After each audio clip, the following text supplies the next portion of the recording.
Hi guys, I'm back and ngayon ibahagi ko yung mga experience ko when I was a kid. This memory is unforgettable kasi nakasanayan ko na to Basta, noong bata pa ako ay hinayaan lang ako maglaro sa labas o sa loob ng bahay.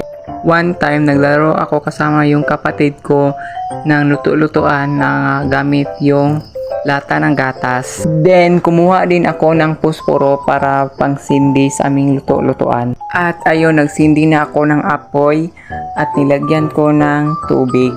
Then, kumuha yung kapatid ko ng mga iba't ibang ingredients kagaya ng mga bulaklak, dahon ng saging, dahon ng malunggay at iba pa. So, pagkatapos nun ay naluto na. By the way, hindi namin kinain yung niluto namin kasi luto-lutuan lang yan. Tapos di naman yan kainin namin. So, ayun. Then, di namin namalayan na nakita pala kami ng nanay namin nagluto-lutuan. Then, pagkakita niya sa amin ay bigla niya kaming sinermonan at pinagalitan kasi baka daw makasunog kami. Kasi yung lupa na nagluto-lutuan kami ay hindi sa amin yun. Sa kapitbahay namin yun na hindi naman siya masungit at marespeto naman. Pero ayun, nagluto-lutuan pa rin kami. Hoy, bakit kayo nandito ha? Ba't kayo naglaro dito ng luto-lutuan? Paano kung makasunog kayo? May ibabayad ba kayo, ha? At kaya pala naubos yung pusporo natin. Nilaro nyo pala ng luto-lutuan. Nakakigil kayo, ha? Umuwi na kayo ngayon.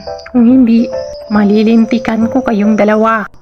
Sige po na, hindi na po namin uulitin yun. Ako rin po na, hindi ko na po yun uulitin. Sorry po. At mula noon na hindi na kami naglaro ng luto-lutuan, baka mapagalitan na kami ulit ng nanay namin. So dito na natatapos yung video natin. So hope you like to click subscribe and share for today's video at comment ano ang i-content natin next video. See you! Bye!